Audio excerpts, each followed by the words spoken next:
La trêve internationale s'achève très bientôt et le Barça fera son retour à la compétition dès ce samedi en Liga contre le Celta Vigo. Bonjour les amis, j'espère que vous allez tous très bien, très content de vous retrouver pour cette nouvelle vidéo. Comme je l'ai dit, la trêve internationale est en train de s'achever. Koundé, Casado, Pedri, Olmo et tout ça sont déjà de retour avec le FC Barcelone. Ils n'ont rien eu, pas de blessure, rien du tout. Même si sur un tacle que Pedri a reçu, on s'est fait un peu peur. Mais aucun de ces joueurs-là n'est blessé. À l'heure actuelle où j'enregistre la vidéo, il ne reste que Rafinha qui va disputer son dernier match avec le Brésil contre l'Uruguay. Et après ça, on espère que lui aussi reviendra en pleine forme. Et donc, dans cette vidéo-là, on va revenir sur une information qui est sortie ces derniers jours dans la presse. Comme quoi Tony Fernandez, qui est un joueur actuel du Barça, pourrait devenir le remplaçant de Lamine Yamal. Et dès que cette information est sortie, je me suis dit qu'il serait intéressant de vous faire un portrait, de vous présenter un peu le joueur, quelles sont ses qualités, qu'est-ce qu'il peut apporter à ce Barça-là. Et c'est donc de ça que j'ai envie de parler de cette vidéo. Donc avant d'aller plus loin, merci à tous ceux qui prennent 2 secondes pour s'abonner, pour liker la vidéo. Ça fait plaisir, c'est gratuit et ça soutient la chaîne. Donc sans plus tarder, on va commencer par le premier point qui est tout simplement le contexte. Alors quel est le contexte du club pour que on ait une idée pareille de faire monter Tony Fernandez en équipe première?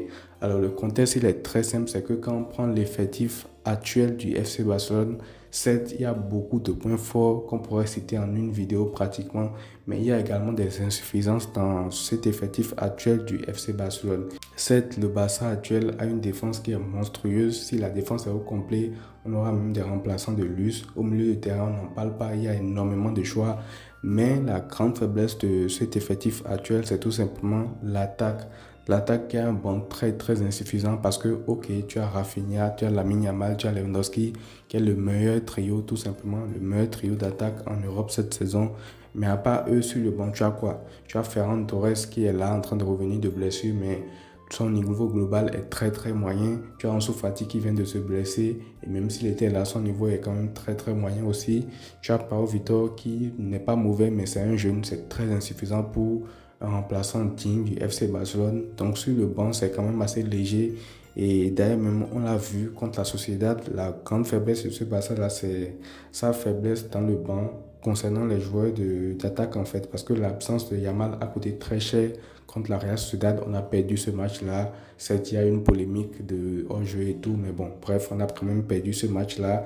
Et cette saison, chaque fois que le Barça a perdu, soit Lamine Yamal n'a pas du tout joué le match, soit il y a eu un carton rouge comme Monaco, ou soit il était remplaçant comme contre Osasuna. Donc ça montre quand même que dans cet effectif-là, il y a des joueurs très bons dans le 11, mais qui n'ont pas forcément un remplaçant de taille pour les seconder, pour les épauler, pour les faire souffler également. Et on parle là de Lamine Yamal, mais on pourrait également parler de Rafinha et de Lewandowski qui n'ont pas de doublure non plus, parce que demain si Rafinha se pète, ce qu'on n'espère pas du tout, qui est-ce qui pourrait le remplacer? Et si Lewandowski aussi se blesse, qui est-ce qui pourrait le remplacer? Ce sont des questions quand même assez difficiles à répondre. En plus de ça, quand tu ajoutes les difficultés économiques du Barça, là, ça fait encore qu'on doit se pencher encore une fois sur la Masia, sur les jeunes du centre de formation. Et c'est de là que le nom de Tony Fernandez est sorti du lot pour seconder un peu Lamine Yamal en attaque du FC Barcelone.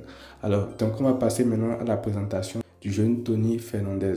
Alors Tony Fernandez, c'est un jeune joueur du Barça formé à la Masia. Il a 16 ans, il est né en juillet 2008. Il a un cousin qui s'appelle Guille Fernandez qui est milieu de terrain. Lui, il a plus un profil offensif et d'ailleurs, c'est un joueur qui est très polyvalent.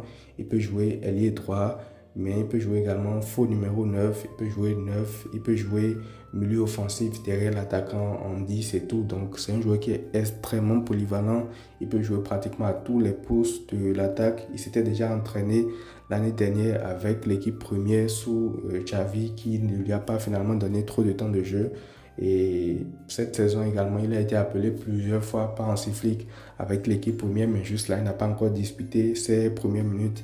Et d'ailleurs, il est devenu un joueur incontestable du Barça B cette saison. Il a fait énormément de bien, comme son cousin également, Guille Fernandez, qui est devenu un joueur incontournable du Barça B. Donc c'est quand même un joueur qui a du potentiel, qui est très fort, qui survole les catégories depuis quelques années maintenant. Et il faut noter également, pour finir avec sa présentation, que actuellement il est blessé tout simplement. Alors on passe maintenant à ce qui nous intéresse le plus, je pense, ce sont ses qualités. Qu'est-ce qu'il a comme qualité qui pourrait être un apport dans ce Barça de Hansi Flick. Alors vous allez voir, c'est très intéressant comme qualité ce qu'il a. Déjà, c'est un joueur qui est très intelligent.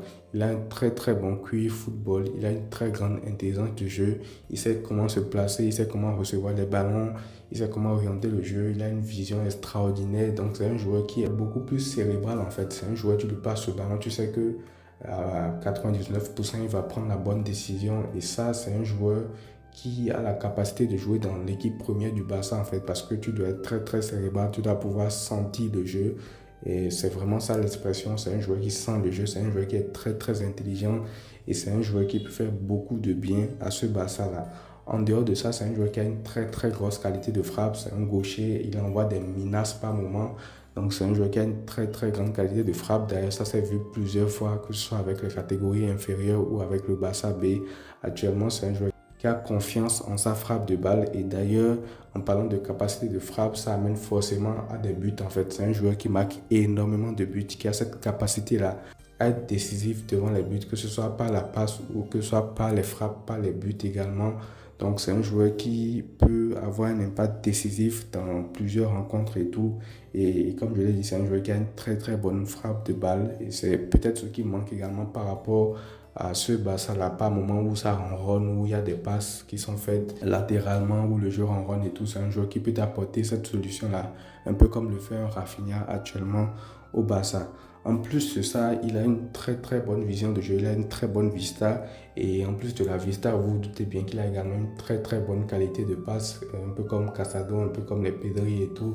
C'est un joueur qui sait très bien lire le jeu, qui sait voir l'appel de ses coéquipiers et qui sait également donner le ballon dans le tempo. C'est pas un joueur qui va se retenir de prendre des risques, qui va tout le temps chercher la passe facile et tout. Et pour un jeune qui a toujours l'habitude de jouer avec des joueurs qui sont beaucoup plus âgés que lui, c'est quand même fort. Ça montre quand même que c'est un joueur qui a du caractère, parce que beaucoup de joueurs auraient pu se cacher, auraient pu tenter des passes simples et tout, mais lui, c'est un joueur qui n'a pas peur d'oser, de faire des passes risquées, qui t'appelle le ballon, et la plupart du temps ça passe, parce que c'est un joueur qui a une très bonne qualité de passe également. En plus de ça, c'est un joueur qui a une très bonne qualité technique dans les petits espaces. Et c'est un peu la différence avec Lamine Yamal, c'est que Lamine Yamal, lui, c'est plus un joueur qui est explosif, qui peut jouer sur le côté, mais qui à la fois également peut combiner dans les petits espaces et être beaucoup plus axial. Lui, j'ai l'impression que il n'est pas fait pour être un joueur pur de couloir qui va tout le temps être en train de dribbler, de percuter et tout. Non, c'est plus un joueur qui est plus à l'aise dans les petits espaces pour combiner, pour faire progresser le jeu et tout. Donc c'est un joueur qui a une très bonne qualité de passe, mais qui est plus axial. Par moment, c'est un joueur qui fait bien évidemment la différence dans l'as, comme je l'ai dit, parce que de par sa qualité technique, de par son intelligence de jeu, il sait faire progresser le ballon de manière axiale en combinant avec ses coéquipiers. Et également, pour finir avec ses qualités, c'est un joueur qui a une très bonne qualité de placement. Ça aussi, c'est relié à son QI foot. Il sait dans quelle zone se placer, il sait comment attirer le ballon vers lui, il sait comment se déplacer, comment faciliter également la compréhension du jeu pour ses coéquipiers et tout. Et d'ailleurs, à ce propos-là, au FC Barcelone, il est dit qu'il travaille spécifiquement sur des vidéos où il observe le placement de Florian Wirtz, l'Allemand, et Phil Foden également, qui sont des joueurs qui ont le même profil pratiquement que lui. Ce sont des joueurs qui peuvent s'être joués sur un côté, mais qui sont beaucoup plus à l'aise, qui s'expriment beaucoup mieux dans l'as, qui peuvent combiner, qui peuvent recevoir des ballons, qui peuvent débloquer des situations, qui sont très cérébraux et qui sont très forts dans le placement. Donc, il travaille beaucoup sur le placement de ces deux joueurs-là afin de progresser encore plus dans ce qu'il sait faire déjà de mieux. Donc, dit comme ça, c'est quand même un joueur qui a des qualités très intéressantes qui pourraient aider le Barça. Et maintenant que ça s'est dit, on va voir dans quelle mesure il pourrait concrètement aider le Barça. Parce qu'avoir des qualités, c'est bien beau, mais concrètement, comment il pourrait aider le Barça à l'heure actuelle. Alors, en parlant de ses qualités, j'avais évoqué notamment le fait qu'il était beaucoup plus à l'aise lorsqu'il était mis axial que lorsqu'il est mis sur un côté comme ça où il doit déborder, centrer et tout. Maintenant, ça n'empêche pas qu'à l'heure actuelle, on sait tous que être un milieu de terrain du Barça aujourd'hui. Fermin, Casado, De Jong, tout ça, les places sont chères au milieu de terrain. Donc rajouter encore un jeune joueur comme ça dans la même posture, je pense qu'il n'aura pas du tout de temps de jeu. Et le seul poste actuellement où il peut jouer, où il peut faire souffler un joueur et tout, je pense que c'est plus le poste de Lamine Yamal, c'est-à-dire ce côté droit là, où il pourra prendre de temps en temps la place de Lamine Yamal et tout. Et même si c'est un joueur qui n'a pas son explosivité, qui est beaucoup plus fort quand il est axial et tout, il pourra peut-être occuper ce rôle de faux ailier gauche, un peu comme Rafinha le fait à gauche, dézonner plus souvent, se rapprocher de Lewandowski et apporter sa pierre à l'édifice et tout, peut-être prendre un espace dans la profondeur laissé par Lewandowski. Donc, il y aura plein d'options comme ça. C'est pas parce que je dis qu'il ne peut pas forcément être fixé un côté que ça veut dire que forcément, lorsque Lamine Yamal est là, on ne pourra pas le faire jouer. Moi, je pense qu'il a les qualités pour jouer à ce poste-là de faux ailier gauche, rentrer beaucoup plus dans l'axe, un peu comme le fait Rafinha. Donc, je vois que c'est le seul poste qui est disponible pour lui. Et déjà évoluer dans ce poste-là, dans l'équipe actuelle du Barça, ce serait déjà très, très bien pour lui, vu son âge, vu ce qu'il a comme qualité et vu la progression qu'il devrait encore avoir. Donc voilà les amis, c'est tout pour cette vidéo où on a parlé en l'âge de Tony Fernandez, qu'est-ce qu'il peut apporter au Barça, quelle qualité il a. N'hésitez pas à me dire ce que vous en pensez dans les commentaires. Est-ce que vous pensez que c'est un joueur qui va vraiment aider le Barça ou est-ce que vous pensez qu'il faut recruter, même si on sait que la situation économique du Barça n'est pas du tout facile à l'heure actuelle, même s'il y a eu un contrat qui a été signé avec Nike et tout, pour l'instant c'est quand même encore très très compliqué. J'ai hâte de lire vos avis dans les commentaires. Prenez tous soin de vous les amis et à très vite.